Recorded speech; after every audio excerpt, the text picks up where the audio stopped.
Et oui, on va parler de l'IVG dans la Constitution, messieurs. Pourquoi ? Parce que ce lundi 4 mars, c'est un jour historique, exactement. Le Parlement s'est réuni à Versailles pour inscrire l'IVG dans la Constitution. L'IVG, on le rappelle, c'est l'interruption volontaire de grossesse. Le recours à l'avortement est déjà garanti dans la loi française par la loi Simone Veil votée en 1975.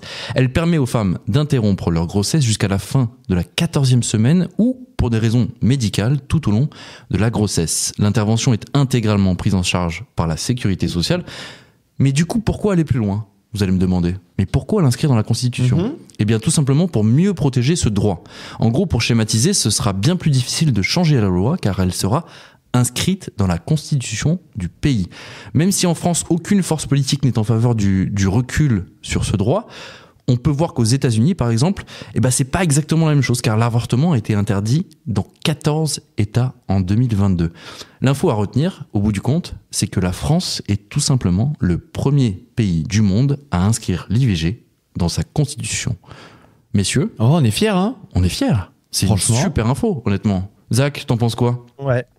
J'en pense que oui, je suis comme vous, je pense que c'est un très bel exemple à montrer dans le monde. Après, il y en a il y a des bruits qui ont émergé expliquant qu'en fait c'était pour anticiper la montée du FN du RN, qui du coup, où il y aurait quand même pas mal de députés RN qui seraient en faveur de retirer du coup cette loi. Ouais, c'est ça. Donc, en fait, on pourrait imaginer des partis conservateurs qui accéderaient au pouvoir à l'avenir et qui pourraient se dire l'IVG c'est très bien, mais nous on n'en veut pas, et vouloir changer cette loi. Et non, justement, ce que je disais, c'est que du moment où c'est inscrit dans la Constitution, ça va devenir extrêmement difficile. Ouais, parce qu'en fait, il faut faire une nouvelle révision constitutionnelle où tu réunis le Congrès, il faut 3/5 du Congrès, enfin bref. Et le Conseil constitutionnel pourra justement, être là en pare-feu aussi pour stopper quiconque voudrait abroger cette loi.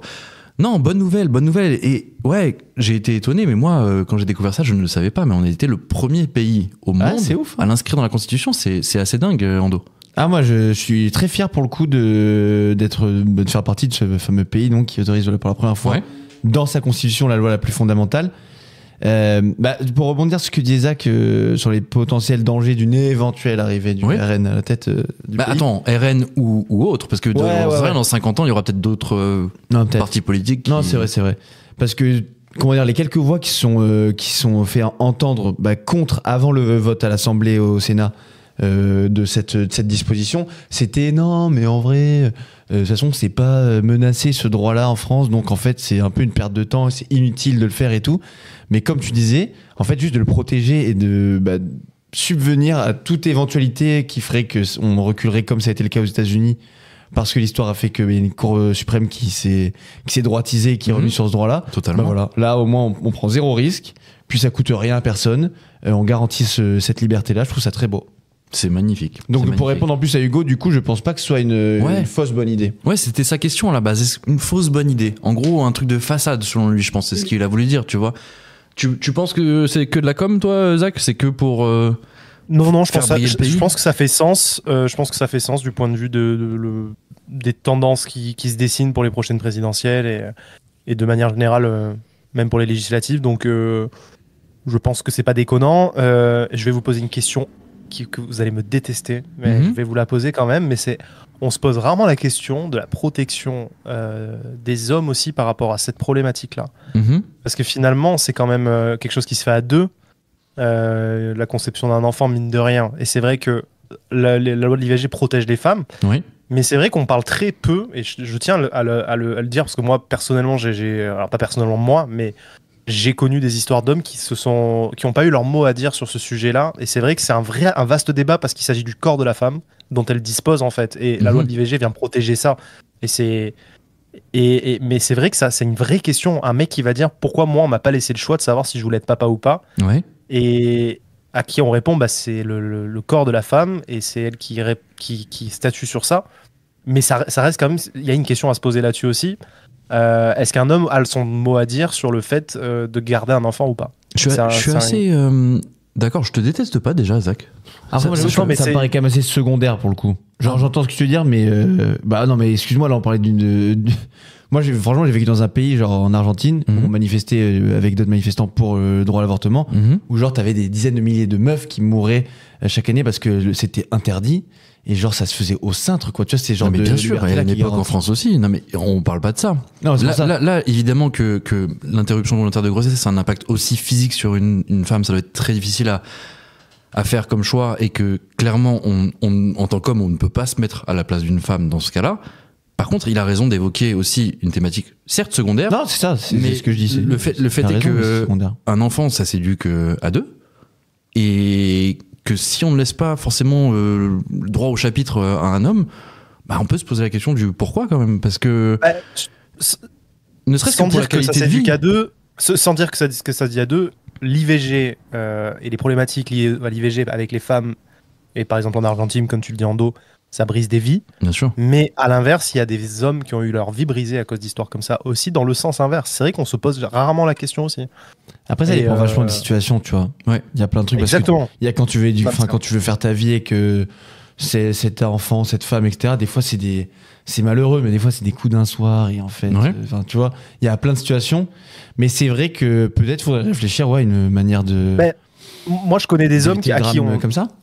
À qui la partenaire a dit je prends une contraception, ce qui n'était pas vrai en fait, elle l'avait arrêté et ils ont été trompés si j'ose dire sur cette information là et c'est vrai que derrière ils n'ont pas eu leur mot à dire, donc c'est quand même intéressant, mais bon voilà, je pose le débat quand même non mais je pense que c'est intéressant parce qu'il y a important de se poser la question, comme le dit Ando, il y a plusieurs cas de figure, en imaginant par exemple que une dame tombe enceinte et le monsieur ne veut pas d'enfant, ou alors inversement, tu vois, la dame voudrait avorter alors que le monsieur voudrait un enfant. C'est complexe et je pense que oui, il faut s'attacher à chaque problème, vraiment. Mais au final, pour régler ça, il faudrait simplement se dire, parlez-en avec votre partenaire. C'est un truc qui est d'ores et déjà dans le couple, c'est une thématique qu'il faut évoquer à la base. Dans tous les cas, il y a la dimension corporelle et tu ne pourras pas, quand Ando dit que c'est secondaire, je sais pas pourquoi il le dit, mais en tout cas, quand moi je l'entends de manière à ce que, enfin en tout cas dans le sens où l'enfant, ça se passe dans le corps de la femme. Bien sûr. Donc en fait, c'est ça qu'il a voulu dire, je pense. Elle a quand même la priorité pour dire. Enfin, on peut se dire qu'elle peut avoir la priorité pour se dire, c'est mon corps, je décide ce que j'en fais. Maintenant, c'est là et c'est moi qui décide de voir ce que j'en fais. Mais bon, c'est quand même c'est troublant. C'est ça que je veux dire. Si ça t'arrive, ça doit être troublant. C'est-à-dire que t'as quelqu'un qui te dit, j'ai une contraception, on peut y aller safe. Et en fait, pas du tout. Elle t'a pas donné elle t'a pas demandé ton consentement pour enfanter, en fait. Tu vois ce que je veux dire? Et du coup, tu te retrouves à rentrer dans un projet parental si le couple tient, alors qu'en fait, on t'avait vraiment dit qu'il n'y en aurait pas. Ouais. Et ça pose une question. Je parle vraiment de ce cas de figure particulier. J'ai du mal à voir comment tu légiférerais dans ce cas de figure, parce que c'est vrai, ça relève vraiment de la relation de... c'est un bordel. Il faudrait que du coup, tu ailles chez un huissier avant d'avoir ta relation sexuelle pour que la nana certifie sur l'honneur qu'elle prend une contraception. Non, mais c'est impossible. Je veux dire, j'entends se dire que ça relève plus de la discussion en fait entre les deux personnes. C'est ça, ouais. T'as raison. En plus, le mot est juste parce qu'on parle aussi de consentement là ici. Il faudrait que l'homme et la femme soient d'accord tous les deux pour avoir un enfant et oui, discuter autour d'une table. Si vous êtes en couple avec quelqu'un depuis assez longtemps, parler de ce genre de thématique, je pense que ça ne peut être que bénéfique et ça évitera évidemment tout problème.